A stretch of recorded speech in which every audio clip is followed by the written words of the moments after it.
Hi, Naama. How are you? I'm very well, thank you. I'm really excited to be here. Me too. It's going to be a really exciting topic. We're going to talk today about the world's first fully autonomous AI marketing team. That's a bold statement. So, Naama, it was kind of unheard of, probably maybe 2 years ago, even less. But I know that you're doing it and it's really working. So, please share with us about Marketeam.ai and what you're working on. Well, it is a bald statement. I've been a marketer pretty much my whole adult life, 24 something years. So I know how hard it is to be a marketer these days. It used to be a lot easier, by the way. We had like Yeah. 4 channels. If you had a good hunch and a little bit of a budget, I mean, you could get your brand out there. But over the past 2 or 3 decades, it turned into 40 different channels. Budgets stayed the same, but you have to you have to have a lot more skills and expertise in each and every channel.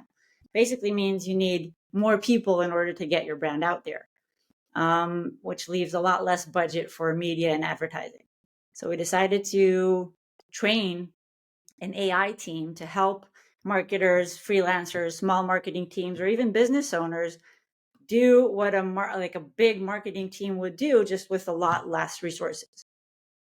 Okay, the statements are getting bolder and bolder. I must say. So, I mean, as you said, marketing is so difficult. I mean, there are so many channels, so many alternatives.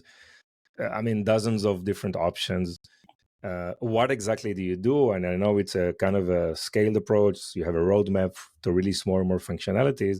So, where you are right now, and what are the plans for the future? Perfect. So the base of everything is having a model that actually knows marketing. So we've trained over the past almost year our own foundation model, which is a domain specific foundation model. It knows only marketing. It can't help you with code or recipes or things like that, but it is very good at marketing. So what we've done is we've trained it on the intricacies of marketing. And then with our own proprietary data, we aligned it to actually be very, very good on different channels. But it's not an instruct based model. So you don't need to prompt it to action. What you get is once you onboard, you're assigned a team of AI agents. You have a brand analyst and a brand manager, and you have an SEO specialist and a social media expert, etc. And they are trained to work collaboratively with you or your team. So you can invite your colleagues. So imagine a multi-human, multi-agent chat, which is really good at marketing. Each of the agents has a very specific expertise and they collaborate through meetings. So if you were hiring an agency, it would work the same way. You would have an onboarding meeting and then you would be discussing strategy and budget and allocation, and the agency would start working, and you have performance review meetings and you'll do trends analysis meetings. So the agents works the same way. You just don't need to trigger them. You can join them, you don't have to, but they know the job, they know the brand, they research your market, your competitors, they're on trend all the time. They bring this information into each and every meeting, and we've structured the different meetings that an agency would need to do in order to do well for your brand.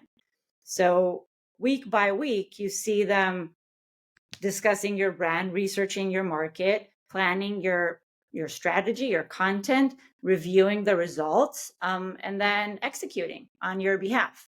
And that's basically giving you almost a full-fledged agency, and you decide how involved you want to be in the process. Yeah. I mean, as you mentioned, and you have that marketing agency background and experience, it takes a while for the agency to know not only the intricacies of the industry, specifically in the characteristics of competition, USPs, market trends, and it's also about the company culture, company DNA, budgets, what can be done, what's working, what's not. A lot of data comes from analytics.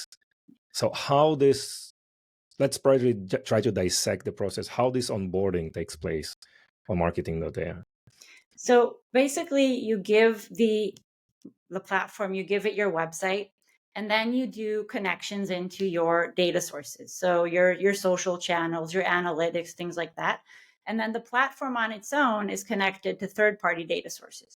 So you get information about competitors, trends, searches, keywords, everything comes into place much like you would if you had a team of brand analysts working day and night for you. Mm-hmm. The thing with the platform is because it's trained to know marketing per channel in a very intricate way, and it knows how to pull the relevant data and use it for specific decision making, it can sift through a lot more data a lot quicker. So you ramp up faster, the learning curve is shorter. So a lot of the things that you would have to wait a good 2-3 months with, just me as a person, I mean, it's hard to be on Yeah. top of everything all the time, and the brand and the market and the campaigns and doing the research. So you have sort of a superpower now that you can free yourself to take strategic decisions, like finding the exact audiences, and doing strategic thinking with your team, sort of finding new avenues, and let the day-to-day mundane work be done by the agents, and they will bring their insights to you. You can then take decisions quicker. Yeah. So the platform is connected to all the data sources of the company. On the back end, connected to other third-party resources, competition, various sources of information. And it's not here just to create content or some kind of a campaign. There is a more strategic layer trying to understand what's working, what's not, and what's probably the next steps to do. So if we talk, for example, on organic type of activities, obviously there are many things that you can do, right? Content, blog, videos, webinar. I mean, so many things. So the system will also provide some kind of a foundational recommendation on an ongoing basis about, like, brainstorming what works, what the next step, and what's supposed to be done. Exactly. So we're not, I mean, getting the content is sort of the bonus part of it, Yeah. but there are great content platforms out there. The only problem is that you need to know what you want. So you need to say, hey, I want to do a Google Ads campaign. I need X and X amount of keywords and of headlines, and this is how I want it to look. And so you need to bring your data in order for these amazing platforms to create content for you, and you need to know what content your brand needs. Mm-hmm. What we do is we take it a step backwards. So wait a second, let's look at your brand. Let's look at your limited budget. Let's see what's worked for you before, what's working in your niche. What are people looking for? And let's try to plan ahead for you which channels, what budget on each channel, what we should be doing on each and every of these channels. And if it's not working, let's move your very limited resources to different channels. So what you get is sort of strategic thinking. What I like to call it unbiased strategy planning and execution. So the system doesn't have a specific preference if you're spending money on Google or on Meta or on email marketing or not spending at all. It just wants to see you getting towards your KPIs. So once you onboard and you set your goals and you set your budget, that's the framework it has to work with, and that's the recommendations. And if something is working well, it will recommend to amplify. And if not, it will be very quick to shut it down. Mm-hmm. And the budget that you are referring to are both the, let's say, paid media budget and also your overall marketing budget for content, for promotions, or is it something, everything is taken into consideration in decision making? Yeah, you set a simple number, and the agents need to work with it. Mm-hmm. So sometimes if it's very little, then they'll focus on organic. So they'll focus on content and inbound and email and things like that you can do fairly cheaply. It's harder to do organic well than it is to do paid. But I come from that world. So it was really important for us. That's why we're rolling out the organic agents first. Yeah. There's a lot less risk there. So people are more inclined to say, hey, I'm going to give it a go. And we're seeing really good results on social and on the SEO agent. Mm-hmm. Because what they do is they look at your brand, your environment, your competitors, what are people interested in, and they sort of aim to do that in a very, very seamless way. So every morning you wake up and your entire next week is planned, and you decide if you want to be involved or edit or approve, or if you want to put them on autopilot and see what happens. Wow. Nice. So the system can say, hey, why don't we reduce the advertising budget on Amazon, and let's go, for example, to influencer marketing, because these and these accounts or references are good case studies for that. That's can be a real something probably, right? In the recommendation aspect, yes, and Mm-hmm. they'll execute on what they can. Sometimes they will recommend you do things for your brand that they can't execute. Mm-hmm. They'll recommend conferences and events, and they'll map out the ones that are important for you, but they can't man your booth. So that's the collaborative part where your marketing team or marketing team or your freelancer sort of has someone to bounce ideas off of, and they bounce their ideas off of you, and together you decide what to move forward with and what not. Yeah. And whatever they can execute directly onto your digital channels, they will, Mm-hmm. and whatnot you will have to. So if you want to, if Yeah. they decide to let's do an influencer collaboration surprise box, whatever, that's a great idea, but you're going to have to execute on the surprise boxes. Yes. Yes. And I know you're training, I think, 5 AI models to take various tasks. Can you share more about those AI models? Yeah, so we mapped out the most urgent channels, to say the least, for small and medium businesses. So that's social media, SEO, campaigns across Meta and Google. And we have 2 non-action based agents. One is the brand analyst, which sort of fetches the data all the time across all the different channels. And one is the CMO. So if you go into the meetings, you'll see that there's someone narrating the meetings, and each meeting is very different from another, right? Because a strategy meeting isn't the same as a performance review meeting. So you need to have sort of a character there that's able to activate all the other agents. So you have 5 different agents now. We're going to be releasing new agents soon, so someone for TikTok and someone for email. So each agent is very much a specialist in its own field. So imagine like small, very, very specific models working together. And it's really interesting to see how they work together, because we very much encourage conflict.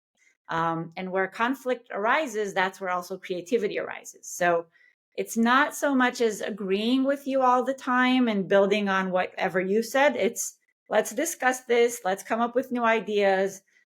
They're very polite, so they'll say yes, however, but still you'll get a lot of disagreement between them, and that's where creativity arises.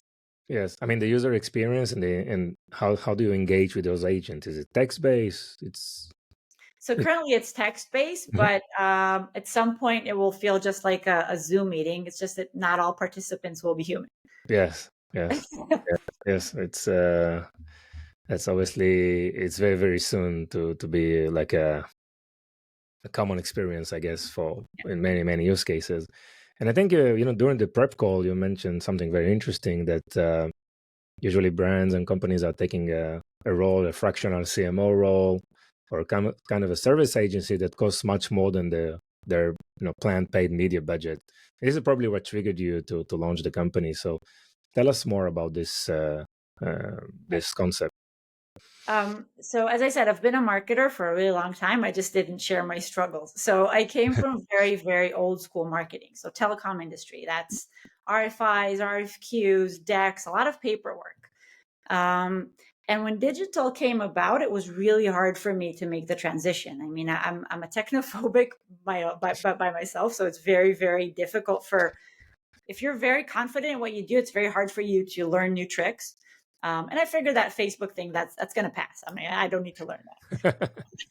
So it took me a really good while to understand that I'm not going to be winning the digital game, so I have to learn it. And I was fortunate to go into ad tech and to learn a lot of the things that I was really afraid of. But when I came out of that world, I sort of opened a CMO as a service agency for small and medium businesses, startups, services companies, and I got to learn closer that world of very limited budgets, very fearful on every dollar that goes out. And it doesn't matter how amazing I might be as a marketer, if I don't have the spend to execute on my magic, then I'm pardon Yeah, my French, I'm screwing over the business, right? So yeah, I'm not helping. And that's when we tried to see, okay, let's see if we can bring about the knowledge of marketers, not in terms of this is a good blog, this is a good post, but how we think, how we research, how we make decisions, how we plan. And if we can teach a machine to do that, then businesses can shift the spend that they used to spend on a big team and move that towards media buying. So we're freeing up budgets and enabling the marketing people who do stay on board to execute on their knowledge, because if now they have the budgets to do it. Yeah, so it seems that obviously cost reduction is a major, or let's call it probably a different financial investment on the marketing task, right? So you can reduce the fractional CMO or the service agency cost and invest more on paid media or other means of marketing, various marketing activities. But then, what's the objections that you hear? I mean, then does it?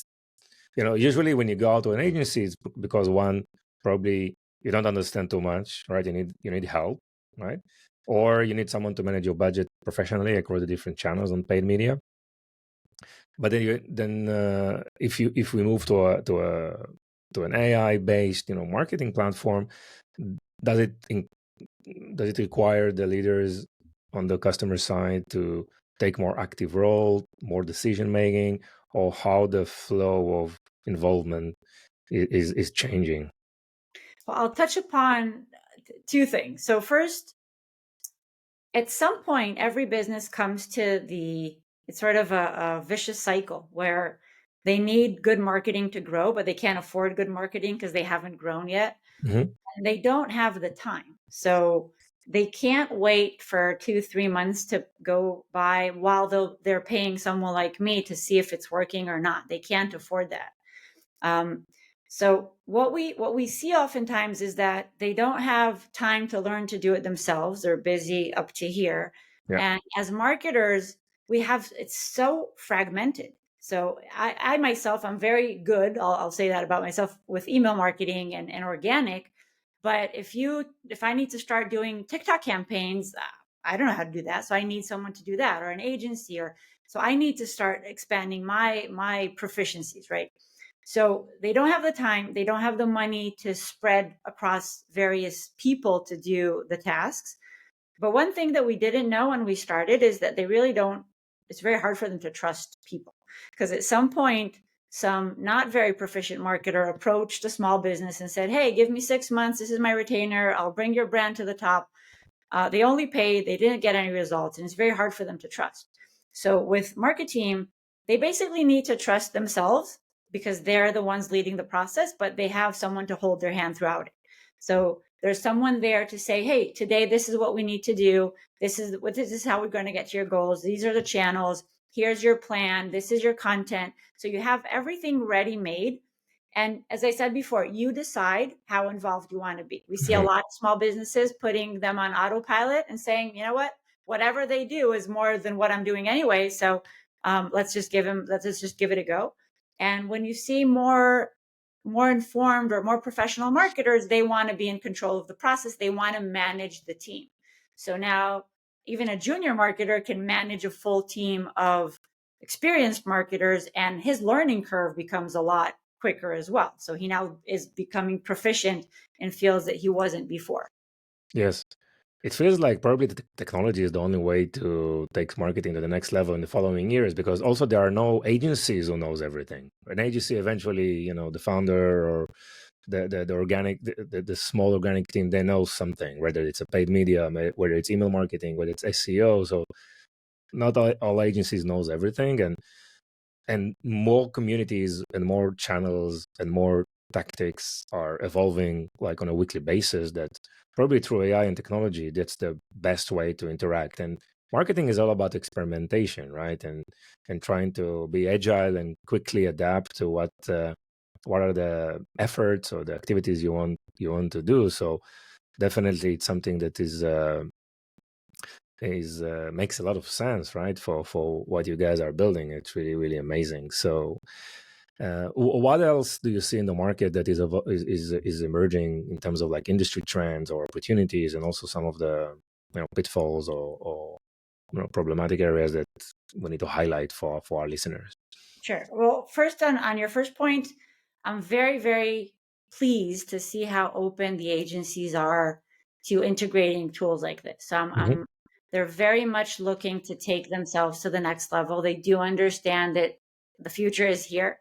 And the quicker you integrate technology, the smarter, faster, better you get. And it's just not just about AI. It's just that this specific technology revolution is happening across all industries Mhm. really quickly. Yeah. That's why it's making so much waves. I always say that you don't need to fear that the technology will replace you, but people using the technology will. So the sooner you embrace tools, the Nice. better you get really quick. I have to also say that in Israel, there's an incredible startup ecosystem. So I know everybody knows the bigger, more famous ChatGPT and Midjourney and all those tools, but you have an incredible ecosystem of local, very advanced solutions for probably every problem. So if you have a challenge, there's an AI for it, and it's probably Israeli. So Yeah. you should definitely look into that. Yeah. Um, in terms of trends and challenges, so clearly everybody's trying to integrate AI in some form into their operations. I think that it's easier, funny to say, it's easier for smaller businesses to do that. There's less friction. They just want to see results really fast, and AI does enable that. Um, for larger organizations, I think that they will need to learn how to reward employees for a successful implementation Mhm. in order to remove the resistance.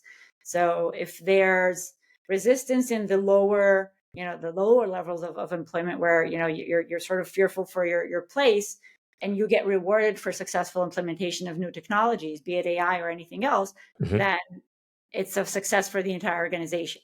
It And you see doesn't. this, sorry to interrupt, you see this happening? Do you see this like in the KPIs or the incentive structures of marketing professionals today? Yeah, I see that there's a lot of difference when you come from management and you say, hey, here's a new technology, try it out, tell me what you think. Mhm. Is, hey, this is a new technology. We're design partners. We really want to see this successful, and we're going to Yeah. reward whoever's on the success chain implementing this across the Yeah. organization. Let's set the KPIs together. Let's build this towards success together. And we're fortunate to get a lot of these design partners, but we've also seen the other side of it. So Yeah. Yeah. Sure. Sure. It's interesting. So, I mean, we know that for AI to work really good, it needs to, you know, process huge amount of data, right? So how do you train the models, where you're getting the data? And maybe another the second part of this question is maybe on the legal side of things, because obviously you work with customers and mhm. you need the data to train and improve the model. So how is it working in terms of data management, and how do you find resources to train the models? First of all, find the best people on the market to do that. Well, Yeah. I'm really grateful for my co-founder and the team. We have the best AI and R&D minds on the market, probably. Um, so what we've done is, before everybody even knew what ChatGPT was, we were already in this world. So my co-founder Sahal Midis, he's been with LLM since 2016, and he's been in algorithms for over a decade. Um, so everything generative AI is something that we've been Mhm. using or building with for a while. And what we did is, we had, like everybody else, we started out with a wrapper, sort of to understand how everything works and how to do it. And we had a very lean system through which we were able to um, collect actual real world data, and then meticulously annotate it for, or curate for, LLM training. So the data that we've been training our model on is proprietary data that we've been collecting for almost 2 years, Mhm. and cleaning it up for LLM training. But that's only the beginning. So what has to happen now, and that's where it's very good for our users, is each brand is sort of siloed, and the data which is collected, the performance, how they, like, let's say that they wrote a blog for you and they set some goals for it, but it didn't hit the mark. Mhm. So they collect that information, and then they self-reflect, analyzing what didn't work well, and then they make changes, and they measure again. So whatever goes on there is sort of improving for your own brand's model. And that's where you get a lot of advantage. And it's also an advantage for us because the platform is performing better for you. You don't have to reintroduce your brand every time you go into the platform. it knows your brand, it knows your market, it knows last week's performance, and it's building week by week from there. Mm-hmm. Yeah, and specifically, on the, let's call it, on the paid media, I think the output of this platform is maybe more straightforward. So you have a budget, you can place this budget on Google or Meta or TikTok, whatever. This is something that the platform will execute. On the inbound side of things, whether it's an email marketing or, I don't know, social media like LinkedIn post or whatever, where do you aim? What should be like the throughput of the platform? Is it just on the decision making, where to invest time to generate more results, or it's also the content and all the reach outs and all the planning? Yeah. So each and every social media platform is different, Sure. not only in terms of the audience, but also what works and what works for your brand. So sometimes you'll see e-commerce brands that are looking for more engagement, right? So quizzes or prizes or things like that. Mm-hmm. And sometimes they will, if it's a cosmetics brand and they want to highlight a specific ingredient and sort of give the educational content on why this ingredient is so amazing. And it just takes a lot to understand which platform likes what's working, what's not, and then creating the content accordingly. So the baseline for each of these agents is that it knows what generally works better for each platform, and that's your starting point. So your content mix will be a good mix between different media types, different types of posts, some educational, some interactive, some will be, about the brand, some will be, if you're uploading a new collection or a new blog or a new product to your website, then they'll promote it across social, and with exactly the product page link and the image, etc. Nice. So it's a good mix. And then they measure what actually got more engagement, what got more exposure. And then they sort of auto adapt to that. So what works on Instagram won't necessarily work on LinkedIn and vice versa. And also pretty bad practice to post the exact same post across all platforms.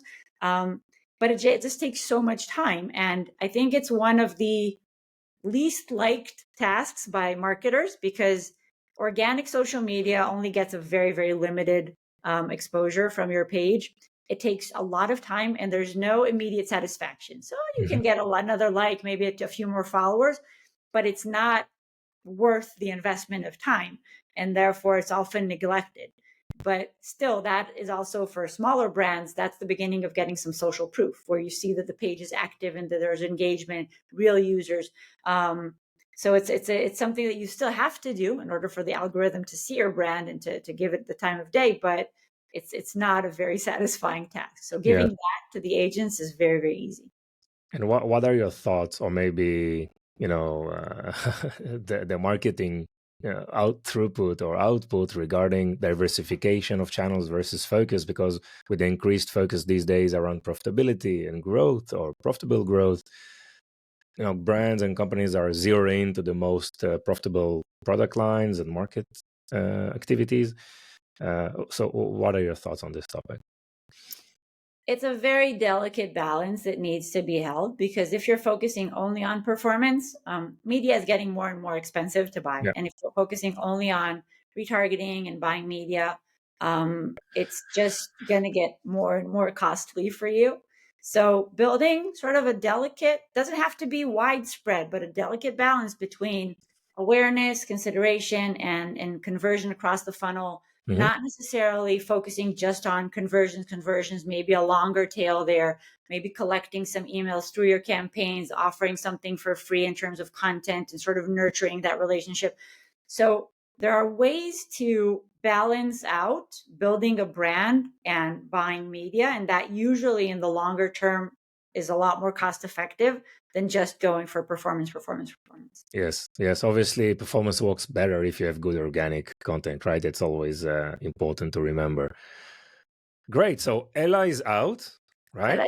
Yeah. Ella, please share with us what Ella can do today, and maybe some of the pricing strategies that you've implemented for Ella. Sure. So as we spoke earlier, we're rolling out gradually. So the social media agent is out. You can connect her into your different social media channels, and she will do a post per day for each of your connected channels. She's specifically because she's not yet part of the whole team, so she's also priced very low right now. So it's $15 monthly. You have a 2-week free trial, so you can try that at myella.ai. We're going to be announcing a few of the new releases over the next few weeks, so stay tuned. The foundation model, the multi-agent, multi-human chat. You can register for the waiting list where you get very, very early access to the newest features, the newest agents. As design partners feedback us, and we get to build this amazing new tool together. Jane is coming out soon. Jane is everything on our blog is Jane. So she does very, very good SEO content, very well adjusted to the always changing algorithms of the search engine. So she's coming out soon. And we're really, really looking forward to building a community around this, because this can only work if we have the collaborative knowledge and feedback of our users. Yes. And you've built kind of a service platform. That's the idea. Yep, exactly. It's very easy, but if anyone needs help, we're here. You're here. Great. So, Naama, how people can find you and where they can start the journey?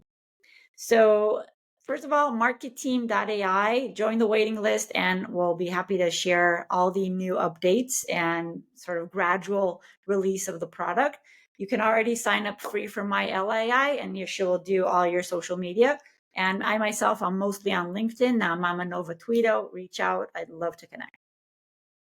Sounds good. And Naama, this is the part of the episode where I ask you about a fun fact about yourself. And I know you have a few, so we are here. We're here listening to nice stories about you. As being a startup is always, it has its sets of challenges, and then being an Israeli startup has another set of challenges, and an Israeli startup during war is a completely new set of challenges. And as a woman founder entrepreneur, right? It's also I can't say that I feel it. There's a very, I know that that's an issue, but I'm experiencing. Oh, great! Happy to hear that. Yeah, it's a huge community here in Israel. I think the international community is much more aware.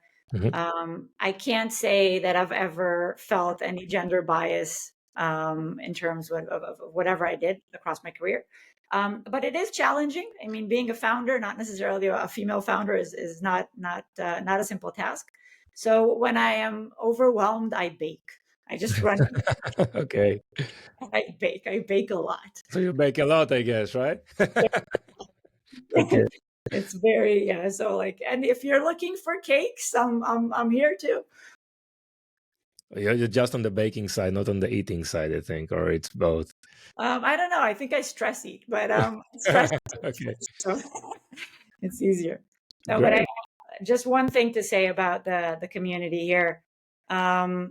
If there's a book to be written, is the resilience of the Israeli startup community, and the way that the ecosystem, took rise for everything that happened here and from the beginning of the war. I mean, within a week, there were so many initiatives for startups, be it from VCs or the Israel Innovation Authority or foreign investors coming here.